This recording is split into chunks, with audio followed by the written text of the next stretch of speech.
Deixa eu me apresentar, eu sou o Marcos Fabrício, sou aluno da licenciatura em Matemática da UFAL, na modalidade EAD. Estou aqui com o Cristiano, professor da rede estadual de Alagoas. Vou fazer uma breve apresentação, né? O convidado é o professor Cristiano da Silva Cardoso. Ele possui graduação em licenciatura em Matemática pela UFAL, bacharelado em Meteorologia pela UFAL, licenciatura em Física pela Uncisal, é um currículo de dar inveja. Além de possuir especialização em Metodologia do Ensino de Matemática e Física pela Uninter, especialização em Formação e Educação à Distância pela Unip e especialização em Matemática, Suas Tecnologias e o Mundo do Trabalho pela Universidade Federal do Piauí. Atualmente é servidor público efetivo da Rede Estadual de Educação de Alagoas, atuando como professor de matemática e coordenador pedagógico na Escola Estadual Ana Lins, em São Miguel dos Campos, Alagoas. Então, satisfação ter você, meu amigo. E vamos lá, vamos começar, né? Então, primeira pergunta aí para você. O ensino de matemática sempre foi visto como um grande desafio, principalmente nas escolas públicas do interior, né? A gente que veio do interior, né? A gente conhece bem essa verdade. Né? Quais são aí, na sua visão, as maiores dificuldades enfrentadas pelos professores ao ensinar matemática, né? A gente sabe que tem muitas, mas aí eu acho que o componente da localização também é algo a mais. Mas diga aí a sua opinião.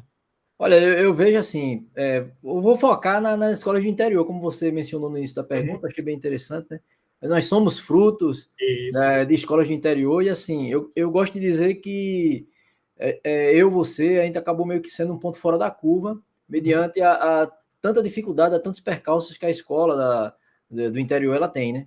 E assim, eu acho que o grande desafio, a grande dificuldade que se tem hoje de ensinar matemática nas escolas de interior é a limitação no quesito de recursos. Hoje, até que está melhorando, mas naquela época que a gente estava lá, realmente os professores eles tinham muita dificuldade porque se limitava àquela aula quadro, né? Uma vez ou outra o uso do livro ali, o aluno apenas como um mero telespectador ali, e era aquilo, né? Tipo, era meio que um monólogo, o professor falando ali sozinho, o aluno só balançando a cabeça. Ele não tinha o recurso tecnológico e ele também não tinha hoje a facilidade que se tem de buscar informação. Então ele era meio engessado. Então acho que essa era a grande dificuldade, era a ausência de recurso mesmo.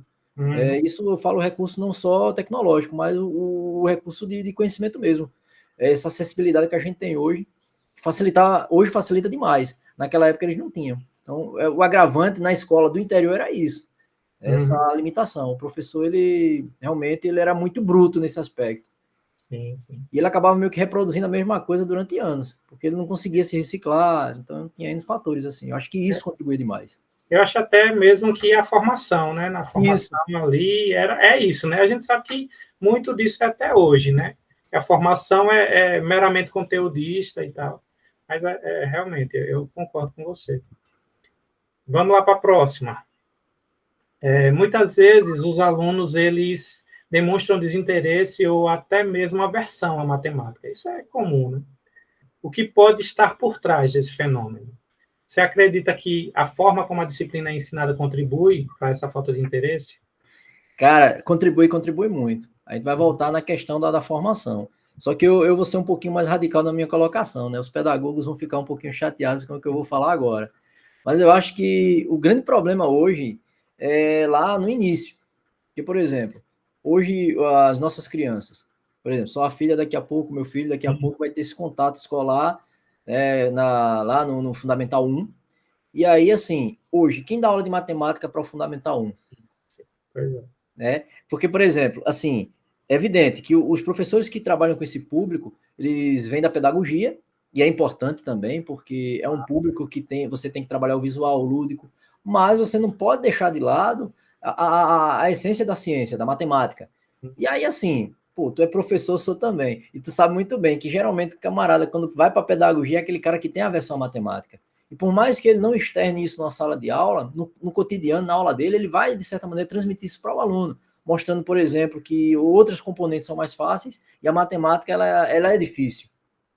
E também por uma limitação mesmo dele, porque ele não consegue, por exemplo, deslizar ali naquela ciência, ele não consegue ter essa segurança, por exemplo, ele fica muito ali reproduzindo só, tipo ali lendo um roteiro, né? Como se fosse, por exemplo, um youtuber. O youtuber, por exemplo, ele apresenta N assuntos. E ele não domina nenhum deles, pô. O que ele faz é simplesmente ler um roteiro ali e passar para a galera.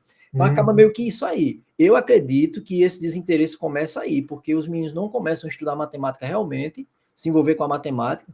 Por exemplo, é muita decoreba. Por exemplo, o aluno chega no 6º ano, ele não sabe o que é uma multiplicação. Ele só sabe executar aquilo ali. Mas ele não sabe, por que 2 vezes 3 é igual a 6? Por que isso aqui? O professor não consegue passar para ele, não, isso aqui é o seguinte, é porque você tinha lá uma adição de parcelas iguais, e aí você pegou e escreveu de uma forma diferente. Isso aqui é multiplicação. Então eu acredito que é isso. Esse desinteresse começa lá, velho. Pois é, né? A gente tem... Esse é um ponto que quando a gente participa, por exemplo, daquelas formações, né, de início de ano letivo, e até foi uma coisa que eu falei com você antes, esse é um ponto que a galera meio que negligencia, né, de que os professores do nível mais básico não são necessariamente da área, né? Isso. E aí acaba caindo tudo no colo do professor que está no nível médio ali, né, por exemplo. No Fundamental 2 mesmo, já começa... No Fundamental 2 já cai no colo dele ali a bomba, né? Por exemplo, o professor de matemática lá no 6º ano, ele já começa a ser visto como um carrasco. Ele já começa, né? Não, matemática é muito difícil. Fulano era tão bom até o 5º ano em matemática. Na verdade, ele não era bom em matemática. Sim, é verdade. Ele não estava sendo estimulado a estudar matemática. E aí o 6º ano ele já vem meio que uma coisa impactante. Aí entra a questão da formação. O professor lá do 6º ano, ele vem lá da licenciatura da matemática, ele não tem esse viés tão pedagógico, ele já chega ali meio bruto ainda. Tem professor que com o tempo vai lapidando, mas ele chega ali, né, com aquela bagagem querendo despejar aquele conteúdo no aluno, e o aluno não está preparado para receber. É verdade. Ele não foi preparado, na verdade. Verdade. Então, vamos em frente. Vamos lá. Aí, falando um pouco da sua função atual, né? Você como coordenador, eu acho muito massa essa coisa de alguém da área, assim, de exatas como coordenador. Acho que precisa demais. É bom, né? Cara. É porque entende, né? Você simplesmente querer que você trabalhe com um determinado público, com uma determinada turma, uma determinada metodologia ou uma abordagem, é muito simplista, né? Você tem que conhecer mesmo as dificuldades inerentes da área, né? E acho que tem que ter mesmo, assim, mais pessoas, mais matemáticos, físicos, trabalhando como coordenadores. E aí você, como coordenador e como professor também, quais as estratégias que você adota, né, para tornar a matemática mais atrativa, né, para os estudantes? Tem métodos específicos que você observou que são mais eficientes? Olha, uma coisa que eu acho interessante, falando antes, né, de responder a tua pergunta, falar da questão pedagógica, foi importante você tocar nesse assunto, porque agora os colegas da área, eles chegam lá na sala da coordenação e eles chegam, cara, massa tu tá aqui, porque tu me entende, pô. Porque eu tinha muita dificuldade, porque o coordenador geralmente vinha do viés pedagógico, era um pedagogo, ou alguém da área de humanas, e o cara chegava, não, porque você tem que reformular suas metodologias, porque não está alcançando o aluno, e às vezes não é isso, cara. Entendeu? Não é a culpa da metodologia do professor. Às vezes é o próprio aluno que, por não achar aquilo atrativo, ele pode, sabe, fazer o que for ali, se fantasiar, contar historinha. Não vai rolar. Não vai rolar. Então, assim, eu acredito que não existe uma fórmula mágica. Né? E também a gente não pode também romantizar tanto, porque o que eu vejo muito agora com essa febre aí desses coaches aí, né? Pô, a outra galera que vai descer o pau em mim aí. A galera fica romantizando muito a educação, entendeu? E descendo o pau nas exatas, né? Dizendo, não, é porque o professor ele não busca mudar a metodologia dele. Só que, cara, tem determinadas coisas que tem que ser ensinado daquele jeito, entendeu? Você tem que chegar para o aluno e dizer, tu tem que aprender essa parada. Se não for assim, então não vai aprender. Você precisa fazer o exercício, você precisa ter essa vivência. Assim, eu na aula, uma coisa que eu acho interessante, e assim, nas minhas aulas fluía bastante, eu estava usando a metodologia da sala invertida. Então, eu lançava esse desafio para o aluno, geralmente na minha aula, eu começava sempre com uma pergunta de algo que eu tinha uma deixa da aula passada. Dizia, deixava para vocês pensarem nisso aqui. Na próxima aula a gente vai começar a falar sobre isso aqui. Então eles pesquisavam, claro, uma minoria, infelizmente, mas eles pesquisavam e na aula, durante a aula ali, a gente começava a fluir ali, aquele bate-papo, e ali ia começando a construir. Porque o aluno já chegava com a ideia prévia, chegava também com dúvidas. Mas, pô, eu li esse negócio aqui, mas eu não entendi bem, como é que funciona isso aqui e tal. Outros já chegavam com, não, entendi isso aqui, aí começava a somar. Eu percebi que a sala invertida estava funcionando. Né? E o grande desafio hoje, agora, eu espero que melhore agora com essa lei, mas a questão do telefone, né, era um grande desafio. Você dá aula e duelar com o telefone. Não tem como competir, né, cara? Não tem como. E eles ficavam o tempo todo se detendo da tecnologia.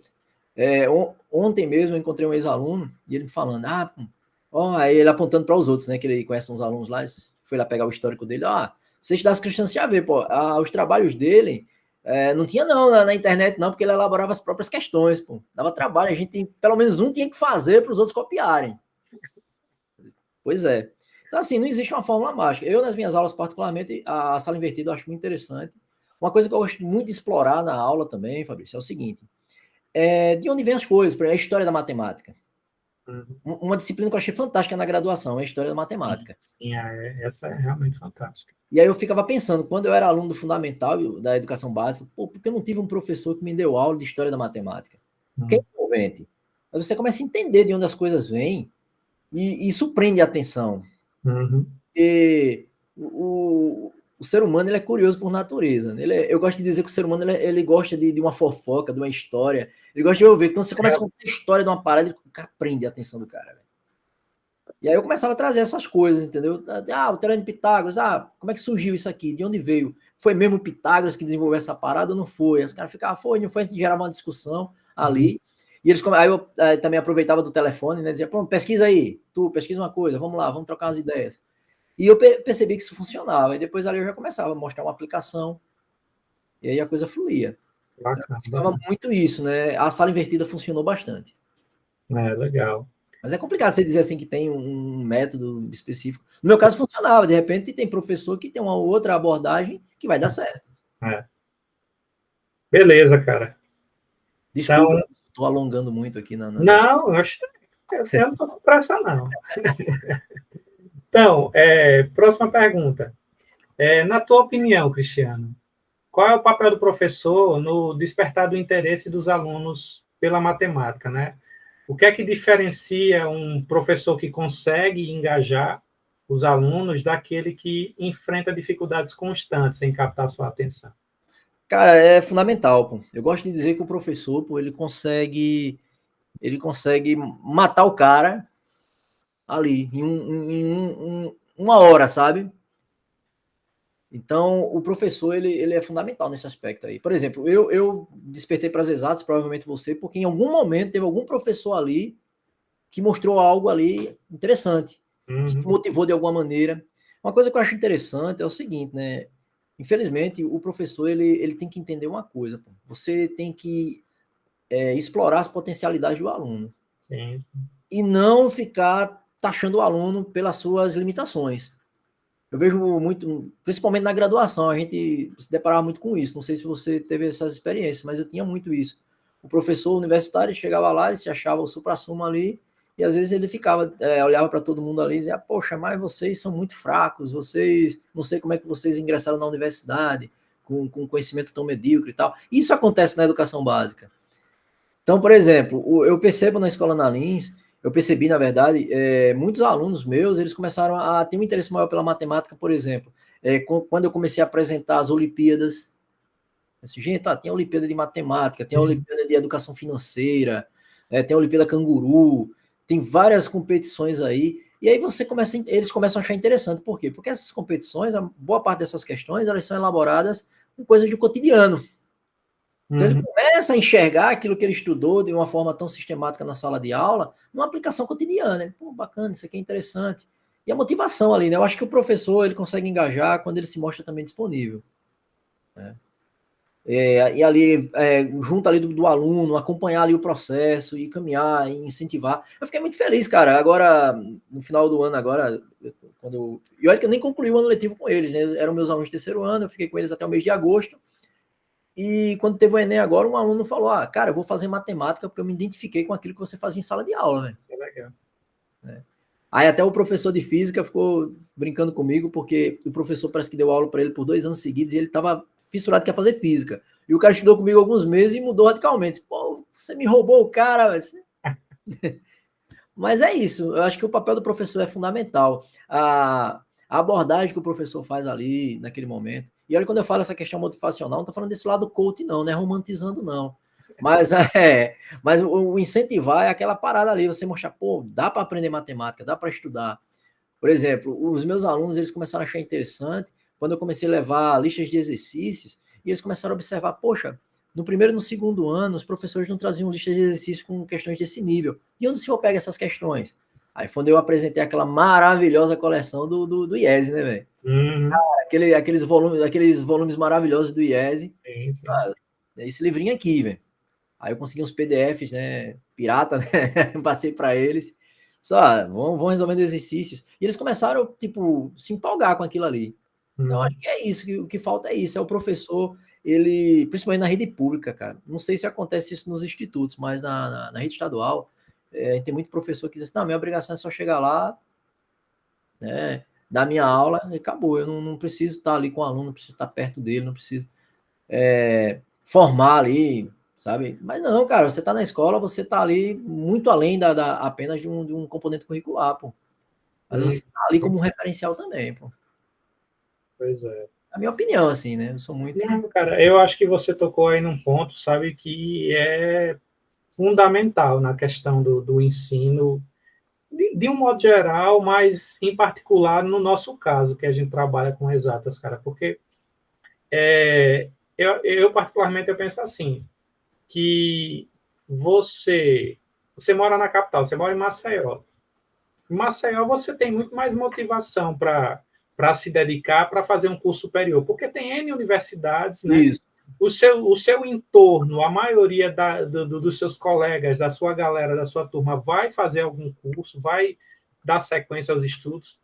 E eu, quando dava aula no Analins mesmo, por exemplo, tinha muita gente boa, cara, muito aluno, muito aluna boa para a área de matemática, para cálculo, que seguramente conseguiria entrar numa graduação em matemática, física, uma engenharia, porque eram alunos bons, sabe?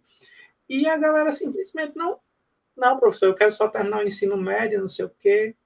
Então, eu acho que esse é um componente que é muito mais importante no caso, assim, nessa temática que eu peguei para a gente discutir do interior, né, do ensino de exatas no interior, porque no interior é que realmente os alunos precisam muito mais de motivação, porque apesar de hoje em dia ter melhorado muito, né, mas ainda você vê pessoas que simplesmente só quer terminar, os jovens, né, não falo nem da EJA, né, isso. De alunos mais velhos, mas jovens mesmo, adolescentes, e não, só quer terminar o ensino médio e não sei o que e tal.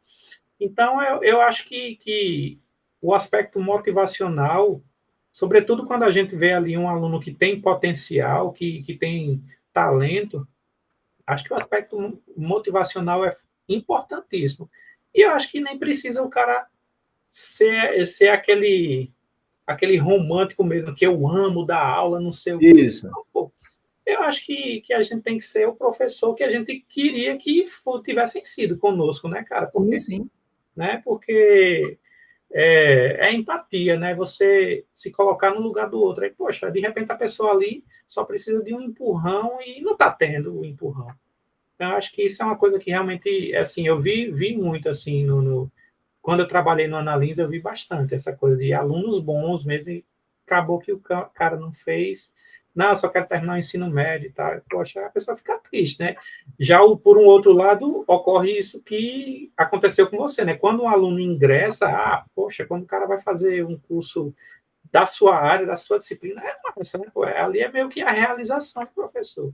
Então, acho que os colegas têm que buscar isso mesmo, né? A gente tem que buscar essa coisa, tem que incentivar, tem que às vezes, ser um pai ali, aconselhar, tentar direcionar pelo melhor caminho. Acho que é realmente isso. Acho que isso é a coisa que o estudante do interior precisa ter, né? Que ainda acaba que não tem. Né? Uma coisa, você falou nessa questão da limitação do interior em relação a essa visão mais ampla, que a gente vê muito isso, né? Eles hoje, o pensamento deles é terminar o ensino médio, trabalhar na usina, Isso, exatamente. ou arrumar um emprego na prefeitura, alguma coisa do tipo. Mas é uma coisa interessante que quando eles conhecem um pouco da sua trajetória, isso também, de certa maneira, impulsiona também. Eles, pô, é possível. E aí, uma vez, numa conversa informal lá com os alunos, e aí eu comentei que era da ausência Sinibu e tal, aí tinha uns dois lá na sala da ausência Sinibu. O senhor morou lá? Pô, morei minha vida toda praticamente, velho. O senhor estudou naquela escola? Estudei naquela escola. O senhor é professor hoje? Por que não? Pois é. Porque para eles, aquela realidade é aquilo ali, é só aquilo ali. Né? Que, exatamente, infelizmente, não existe. Aquela coisa, né? O meu avô trabalhou na usina, meu pai trabalhou na usina, eu vou trabalhar na usina seu também. Próximo, né? E agora sem a usina, né? Que a usina é fechada. Pois é. Pior ainda, né? Mas é isso. Bacana. Aí, seguindo, muitos alunos questionam a aplicabilidade da matemática no dia a dia, perguntando para que isso serve. Como o senhor responde a esse tipo de questionamento e quais exemplos práticos utiliza para demonstrar a importância da disciplina? Esse é um ponto importante. Pronto, uma coisa que foi bem bacana o ano passado é que eles, assim, bacana entre aspas, né? Porque eu ainda sou um pouquinho resistente em relação a esses novos itinerários formativos. Sim. Mas, por exemplo, tinha um itinerário formativo que era bem interessante, que era de educação financeira. Uhum. E aí você começa a trazer coisa da matemática e mostrar para eles, ó, se você domina essa habilidade aqui na matemática, você consegue fazer uma boa aplicação financeira, você consegue entender como é a dinâmica do mercado, por que isso acontece. Isso aí seria um exemplo clássico. E outros exemplos que a gente consegue mostrar para eles é o uso da matemática na tecnologia. Eu gosto de mostrar muito isso. Né? Até brinco com eles. Você gosta do seu telefone, não gosta? Pô, isso aí é matemática que tu tem aí. Mas, professor, como é que tem matemática nessa parada? Eu pego, mostro uma apresentação para eles e digo, aqui está a matemática na parada. E aí prende, como eu disse, quando você chega com alguma história, eles param. Pô, tem matemática ali, isso pô. Eu mostro na computação, na programação, né? Uhum. É bem interessante trazer isso para eles. Então, eu gosto de mostrar esses pontos, né? Aplicabilidades. Mas também, como eu digo, eu não sou muito de romantizar as coisas, não. Tem coisa que eu digo para eles, tem coisa na matemática que é abstrata mesmo, que você não vai, por exemplo, pegar aquilo ali e vai utilizar no teu cotidiano, tá? Mas se você enveredar pelas exatas, aquela ali vai ser uma ferramenta muito importante para que você consiga ter êxito. Eu gosto de ser bem pé no chão também. Sem dúvida, porque realmente, eu particularmente, eu acredito que não importa, sabe, o que você faça ali em termos de metodologia. É claro que uma aula pedagogicamente bem estruturada ali, sim, que você busca aferir o conhecimento prévio dos alunos para ter um ponto de partida, você usa uma metodologia ativa, né, como você falou da sala de aula invertida, por exemplo. Muito boa. Você usa uma metodologia ativa, você faz uma verificação do conhecimento prévio dos alunos, você usa esse ferramental da pedagogia, né, que é científico, que funciona, tem muita pesquisa. Então, claro que isso é muito legal, mas eu concordo com você. Eu acho que tem coisas que realmente é o bom e velho resolução de problemas. Isso. É o bom e velho sentar e praticar. Né? Eu até digo para os meus alunos, cara, que tem coisas que é igual a musculação, por exemplo. Você vai ganhar massa muscular sem fazer os exercícios repetitivos, né? Vai ficar só olhando para a máquina e vai fazer. Não dá, né? Não tem jeito. É você e o exercício. Sim, mas tem muita coisa que você consegue. Não, então, como eu disse no início, né? A pedagogia, ela auxilia bastante até a situar a gente como facilitador ali do processo, né? Uma coisa que eu acho interessante trabalhar com eles, eu mostro muita aplicação no cotidiano, é, por exemplo, modelar. Você mostra a modelagem para eles, e, poxa, véio, é mesmo. Com isso aqui você consegue alcançar isso. Então é bem interessante. Modelagem, e é uma coisa que eu bato muito na tecla, que os nossos alunos, eles chegam sem saber modelar, pô. Por exemplo, por que eles têm tanta dificuldade em aprender funções? Aí eu chego para eles, gente, por exemplo, aquela equaçãozinha que tu estuda lá no 6º, 7º ano, aquela equaçãozinha do 1º grau, aquilo ali é uma função que é igual a zero, pô. Entendeu? Aí eu mostro lá no gráfico, aquele resultado que tu encontra, graficamente tá aqui. O cara, poxa, é mesmo, né? Pois é. E outra coisa, né? A base da ciência é a modelagem, né, cara? Sim, sim. A base da ciência, o conhecimento científico moderno, é modelagem matemática, né? E hoje em dia você vê que tem gente querendo desacreditar modelos matemáticos bem estabelecidos, né? Justamente Sim. porque tem um pouco dessa coisa, né? Do ensino não está atingindo o êxito, né? A gente não está conseguindo, por N razões, né? A gente não vai entrar nesse mérito agora, mas por Sim. N razões a gente não tem conseguido, né? Atingir o êxito ali e muita gente, por falta desse conhecimento de modelagem matemática, de saber o que é um modelo, de definir as variáveis, Sim, sim.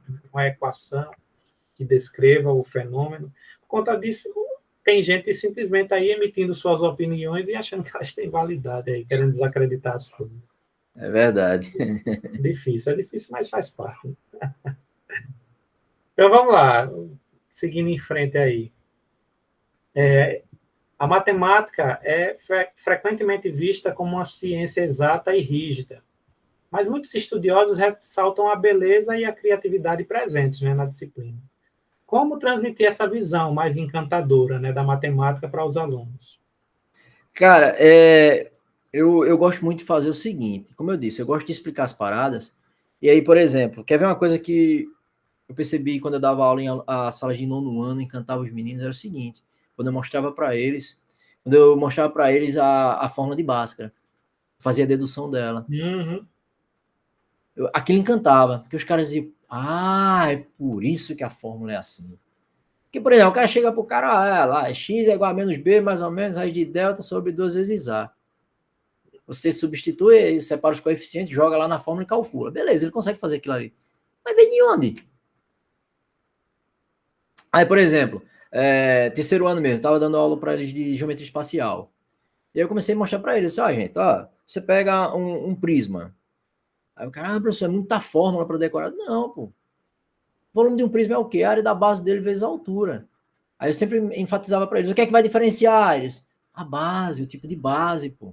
Ou então eu jogava aquelas pegadinhas com eles. Quantos lados tem um cubo? Os caras, essa é fácil, professor, tem 6. Eu, errado, cara, cubo não tem lado, pô, cubo tem face. Então você começava a fazer, sabe, dar aquele estalo no cara ali, velho. Então, isso fugia um pouquinho dessa coisa muito mecânica, que é um grande defeito na educação básica. Os professores ficam só se detendo a procedimento. Uhum. E aí onde está o problema? Que quando você não consegue fazer o aluno deslizar na ciência, porque a ciência ela é viva, pô. Uhum. Ela se move, pô. Então, e você mostra ali, não, eu não preciso decorar uma fórmula. Se eu entendo aquela parada ali, eu posso chegar ali e desenvolver aquela parada ali. E eu comecei a perceber isso em alguns alunos meus de terceiros anos, velho. Que, por exemplo, teve um aluno que ele chegou na hora da prova, aí ele pegou e disse, professor, eu esqueci como é que calcula a área do triângulo equilátero. Mas aqui, professor, eu percebo que se eu pegar aqui a altura dele, eu vou ter 2 triângulos retângulos aqui, velho. Eu vou meter um Pitágoras aqui, vou achar a altura dele, e com a altura dele eu consigo calcular a área dele com base vezes a altura dividido por 2, que eu lembro que todo triângulo, a área dele é base vezes a altura dividido por 2. Então você consegue fazer o aluno deslizar. Uhum. Quando você mostra para ele de onde vem. Não ficar só decorando o procedimento, passar. Não, você tem que fazer isso, tem que fazer dessa forma. Você tem que decorar trocentas fórmulas, velho. Uhum. E aí, quando o cara esquece uma fórmula, ele não resolve a questão. Sim. Ou então, quando você muda o contexto da questão. E aí, onde vem o Enem. O Enem é uma prova extremamente contextualizada. Uhum. E muito aluno morre no Enem, muitas vezes, não é porque ele não sabe aquele conteúdo, mas é porque ele não consegue ler a prova, pô. Sim. Eu levei muita questão de Enem para a sala, Fabrício. E quando eu começava a resolver as questões com eles diziam, essa prova é muito fácil, velho. Não, o Enem não é uma prova difícil. Ela é uma prova que exige concentração na hora que você está fazendo, interpretação. Como ela é bem contextualizada, então o aluno que lê bem, ele consegue fazer a prova. Claro, isso tendo uma boa base matemática também. Verdade. Então, fazer o aluno a pensar isso aí. foge desse lado muito rígido da matemática. Uhum. Né? É verdade, cara. E aí eu falei da questão da fórmula do triângulo equilátero, porque eu lembro quando a gente fez aquela prova do exame de seleção da ETFAL, Uhum. e finalzinho de 1997, Isso. uma questão, cara, isso ficou na minha mente, pô. Tinha uma questão que era um triângulo equilátero inscrito em uma circunferência. E eu não resolvi a questão porque eu não achei número nela, porque naquela época eu só era treinado a pegar uma fórmula e colocar número. Eu cheguei lá fora, olhei para o Edivan e disse, cara, eu não fiz aquela questão, não tinha número, como é que ia calcular alguma coisa naquela questão? Depois, tá vendo? Se eu tivesse tido essa vivência, eu tinha feito a questão. É verdade. É verdade, né? É aquela questão, né, da aprendizagem mecânica versus aprendizagem significativa, né, cara? Sim. E como você tem dito, né,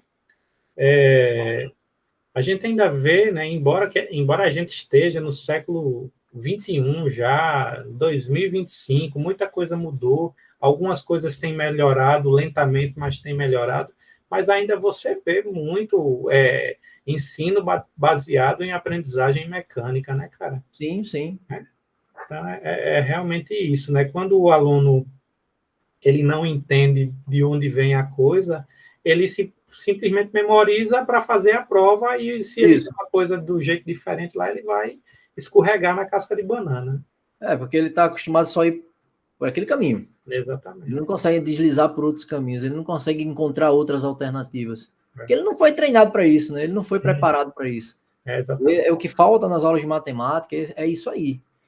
Eu percebo que a galera mais nova já tem uma visão diferente, os professores, eu estou falando agora, sim, sim. que conseguem levar o aluno a pensar de uma forma mais interessante, mais produtiva. Mas os professores mais antigos, eles batem ao pé e, não, o cara tem que aprender isso. Por exemplo, tem um professor de matemática lá na escola na Lins, e ele não é nem um cara tão veterano, mas ele é um cara muito engessado nesse aspecto, né? Ele quer porque quer que o cara chegue lá no primeiro ano e chegue já pronto para acompanhar todos aqueles conteúdos. Ele, não, eu tenho que terminar minha grade, eu tenho aqui o meu conteúdo programado, tem que chegar até o final. Cara, mas o cara não sabe resolver uma equação de segundo grau, o cara tem dificuldade de multiplicação.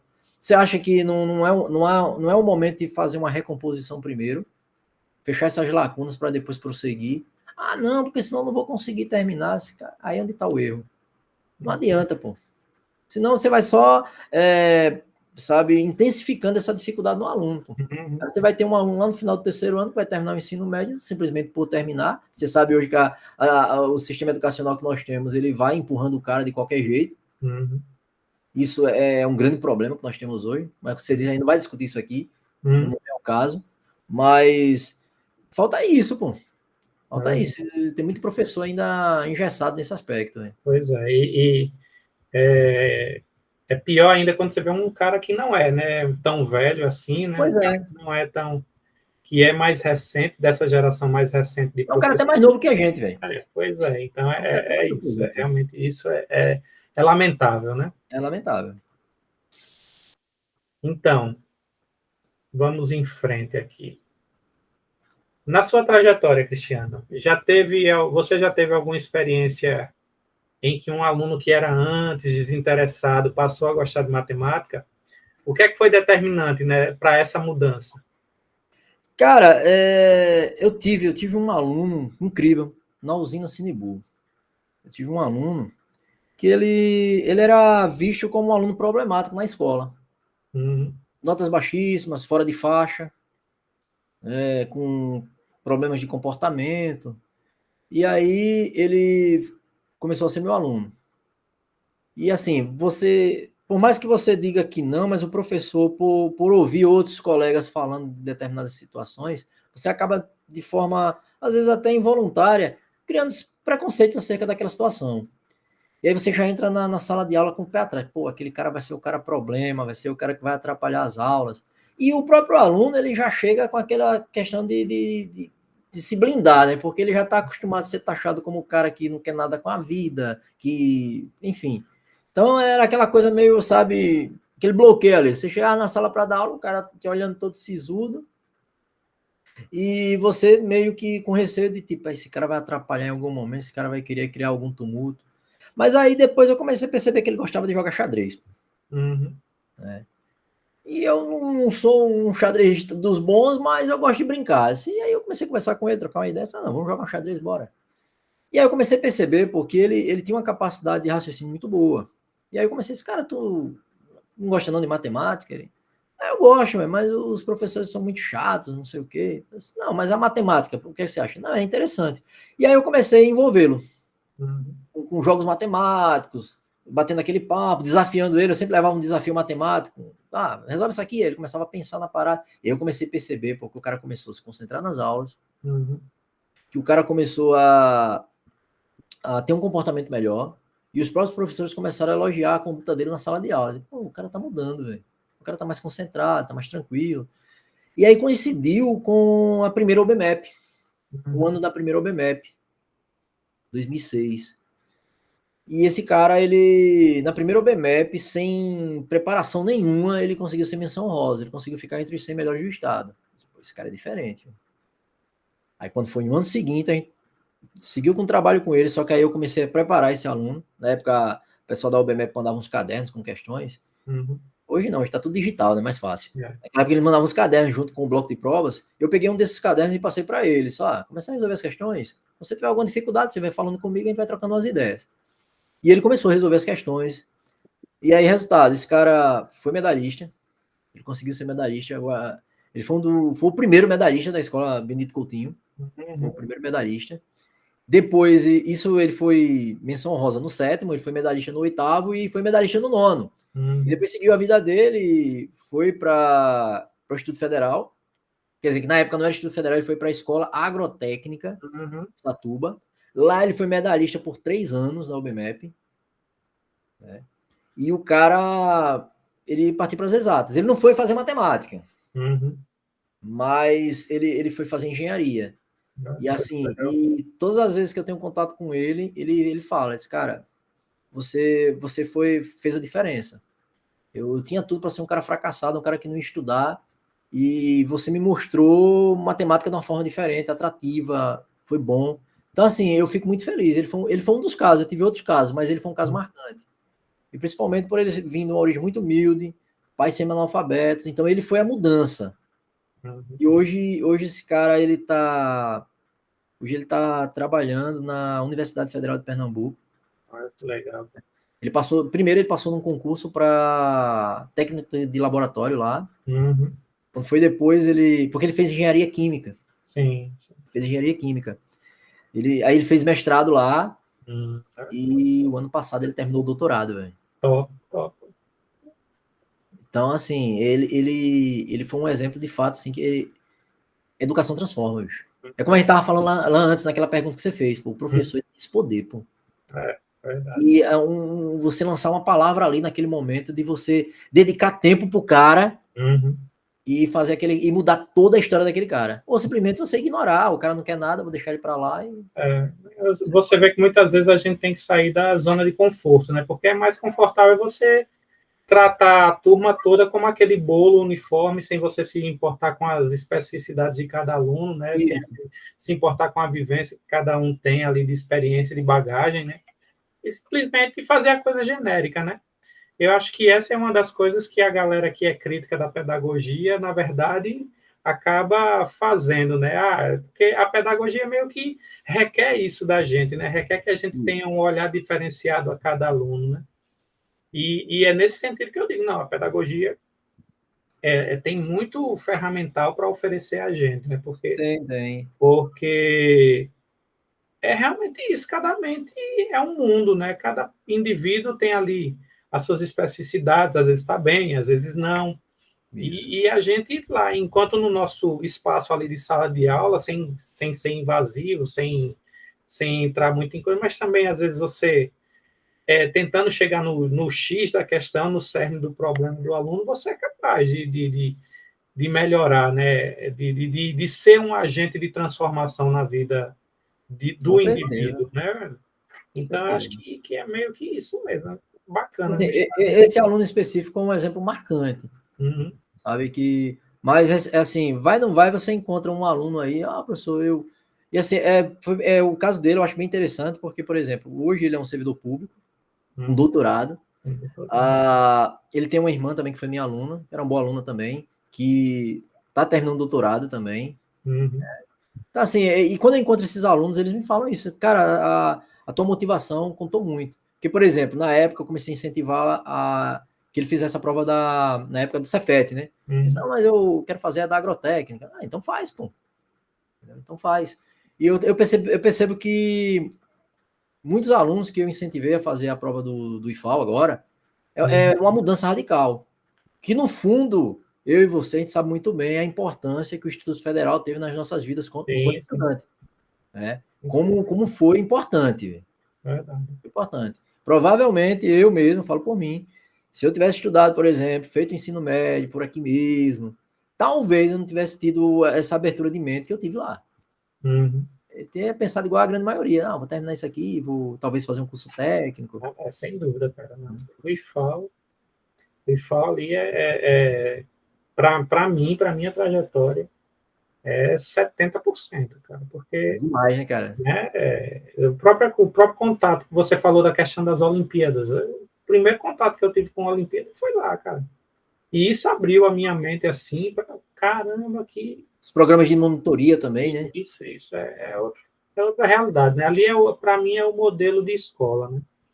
Que as demais redes, a rede estadual e municipal, deveriam seguir, né? Porque é uma coisa que impulsiona demais, né? A estrutura que eles oferecem. Com certeza, com certeza. Show. Então, seguindo, essa é a penúltima pergunta aqui da nossa entrevista, falar um pouco sobre tecnologias, né?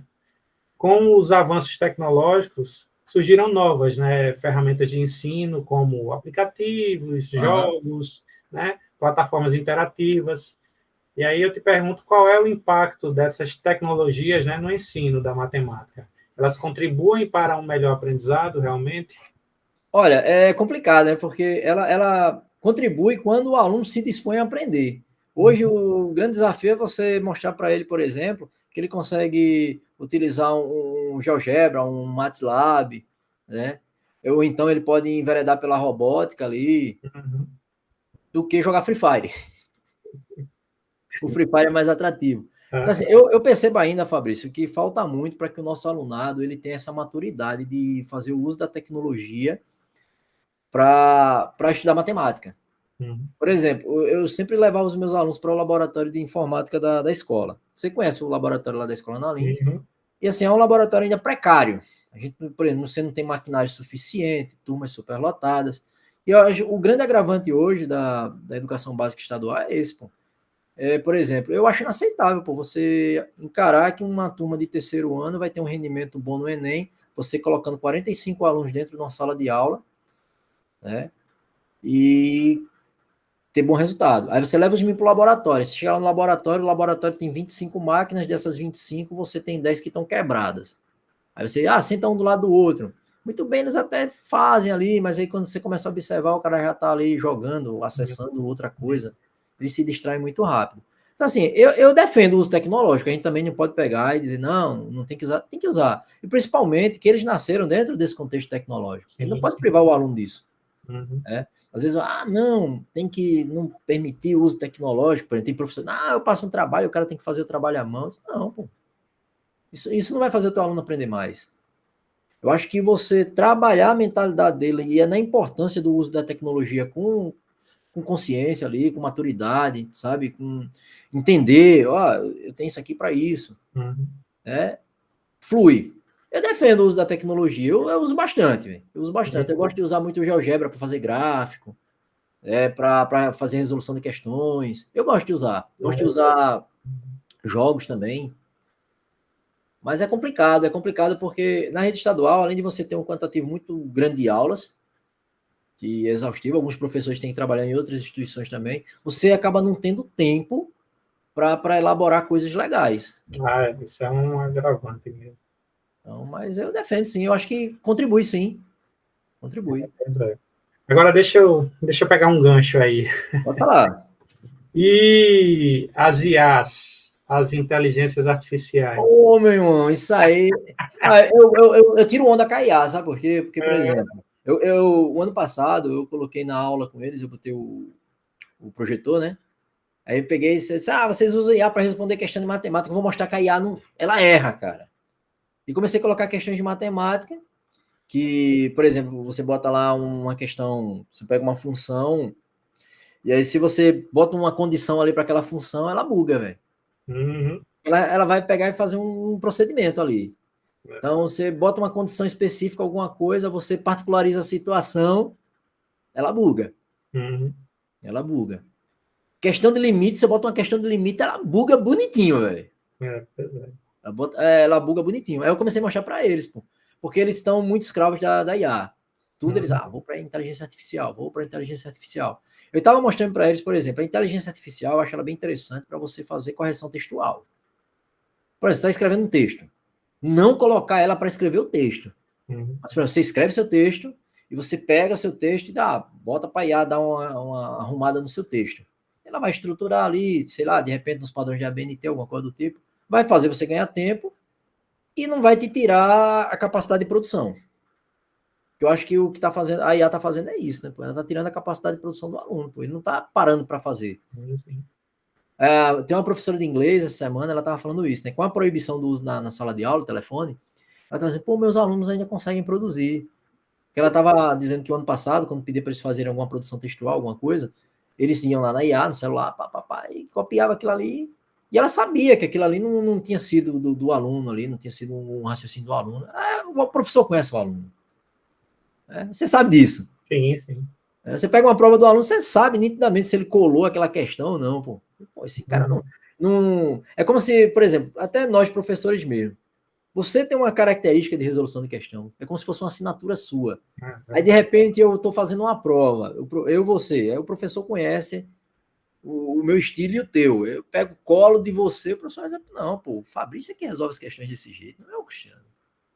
Então, a IA, ela tem a assinatura própria dela. Então, assim, eu penso dessa forma. A gente tem que mostrar para eles que você pode fazer o uso da IA, mas com certos cuidados e limitações. É a questão do aprender a aprender, né, cara? Sim. A ferramenta, ela tem que ser um auxiliar, né, no seu aprendizado, né? Não você utilizar a ferramenta para fazer o seu trabalho, né? Porque realmente... Sim. Vai chegar um momento que você tem que fazer, pô. Vai chegar um momento que você vai ter que fazer. Faltou energia, caiu a internet, não tem conexão com o aplicativo. O que é que você vai fazer? Você vai esperar voltar? E se passar 2, 3 dias? E aí? É realmente isso, né? Então, assim, acho que as tecnologias, né, nesse contexto todo, são bem-vindas no objetivo ali de fazer você ganhar tempo, né, de agilizar o seu trabalho, mas nada substitui você, né? Você tem que aprender a fazer as coisas, né? Sim, aprender a aprender, né? Porque você tem que também identificar quando você coloca lá a conta e ela faz errado, né? Você tem que saber fazer. Pois é, né? Você então, tem de todo jeito, você tem que aprender. Você tem que aprender. É só para fechar esse assunto, você falando na questão do aprender, né? Isso é importante. Por exemplo, a questão do uso para resolução de questões, ou então, por exemplo, para preparar aula. Tem professor que usa muito IA para preparar aula. Cara, é meio perigoso isso aí. Eu acho uma coisa bem perigosa. E uma outra coisa interessante, que é o seguinte, né? Quando a gente tá dentro de uma sala de aula, é por isso que eu disse que é importante você despertar esse senso do aluno aprender, porque as avaliações externas, elas são quantitativas. O concurso público é quantitativo, ele não é qualitativo. Por exemplo, diferente, por exemplo, um concurso para professor. Mas a primeira etapa é quantitativa, pô. Tu vai fazer um concurso para professor do Instituto Federal, você faz uma prova. Depois é que você vai ser avaliado pela sua capacidade de ministrar uma aula, de preparar uma aula. Aí vem o qualitativo. Mas, inicialmente, é quantitativo. O Enem é extremamente quantitativo. Sim. E aí é onde, às vezes, gera discussões, por exemplo, em reuniões pedagógicas. Porque, por exemplo, eu sou o coordenador matemático, mas eu sou cercado por pedagogos e professores de língua portuguesa. Eles ficam naquela, não, porque a gente tem que avaliar o qualitativo do aluno. Isso concordo, mas aí você tem que inculcar na mente dele que ele vai estar exposto a avaliações externas que são quantitativas. Ele pode ter a maior qualidade do mundo ali no desempenho dele ali na sala de aula, mas se ele não for treinado, por exemplo, para fazer uma prova de concurso público, uma prova do Enem, ele não vai passar, cara. Verdade. Ele vai ficar travado ali. É importante mesmo isso, né? Porque o próprio Enem mesmo, que você usou aí como exemplo, é teoria de resposta ao item, e acho que a teoria de resposta ao item ainda é pior do que um concurso qualquer de questões de múltipla escolha, né? Porque tem Sim. todo um critério ali para atribuir as pontuações baseado no que você faz. Sim. Então, se você faz determinadas questões e não responde outras, você pode ter uma nota menor do que a outra pessoa que fez Uma quantidade questões que menor. você não fez. Então, assim, é uma coisa realmente para se observar e tomar cuidado. O grande problema hoje, Fabrício, é que é o seguinte, né? Os alunos, eles são tratados como números. Por exemplo, esse ano mesmo, um grande desafio. Esse ano, para a rede estadual, a gente vai ter a prova Saeb. Uhum. Para vocês também, né? Vocês fazem, né? Faz. Vocês fazem também. Mas o Estado, ele endeusa essa prova. Porque, enfim. É o que vai definir, né? O índice lá, né? E assim, eu acho vergonhoso, sinceramente, você pegar e, pô, a escola tá batalhando a meta é 4,3. Pô, velho. Uma prova de conhecimento básico. Entendeu? Pois é, realmente. 4,3 é a meta, e quando faz a prova, a escola alcançou 3,8, velho. É preocupante isso aí. Eu não vejo, assim, iniciativas de melhoria. Eu vejo aquele AUE todo, por exemplo, aí vem aulões promovidos, manda um material pronto já para que os professores trabalhem, mas às vezes você olha o material totalmente mal preparado, véio, entendeu? E despeja para o aluno de qualquer jeito. É complicado. Pois é difícil. Essas são aspectos da gestão, né, que você observa assim, com o tempo de sala de aula que a gente já tem, né, você observa essas coisas e realmente você fica pensando, poxa, podia ser melhor, né? Mas enfim. Podia ser melhor.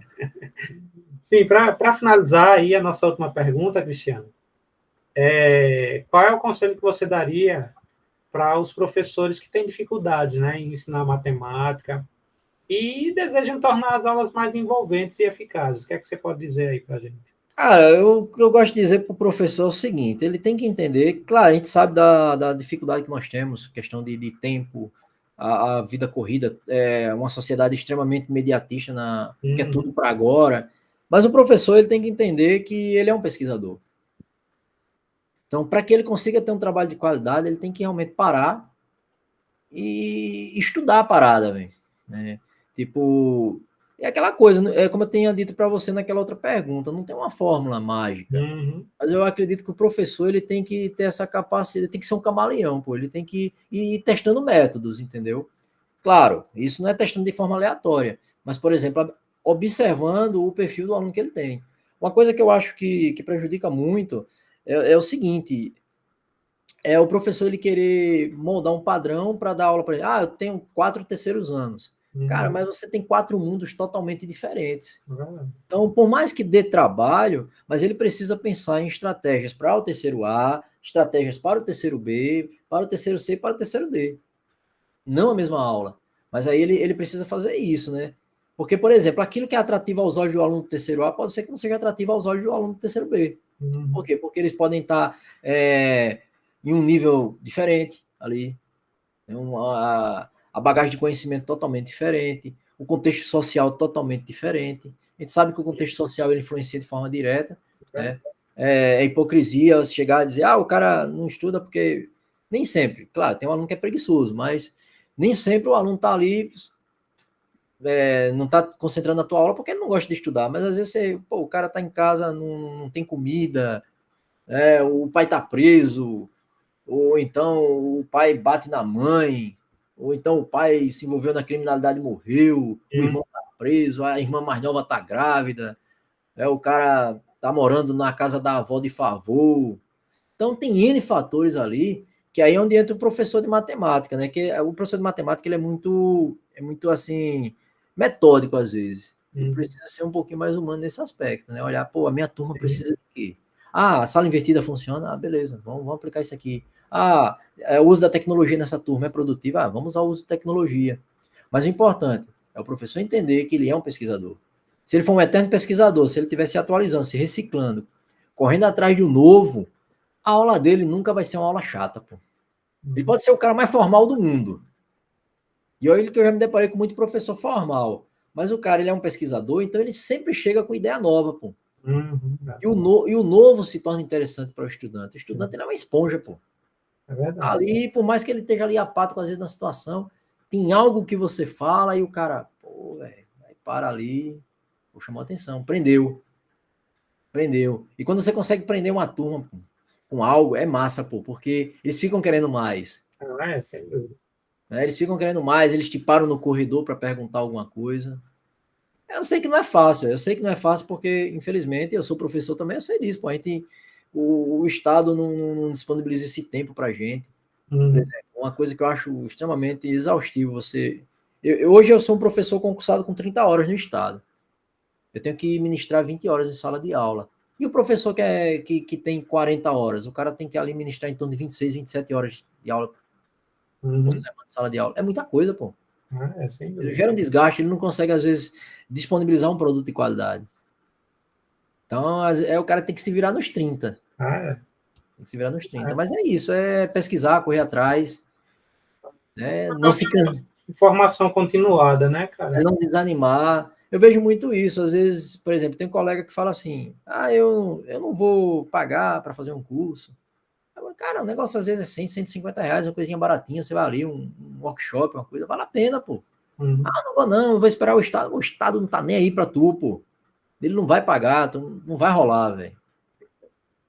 Então, o professor ele tem que correr atrás. É injusto? É.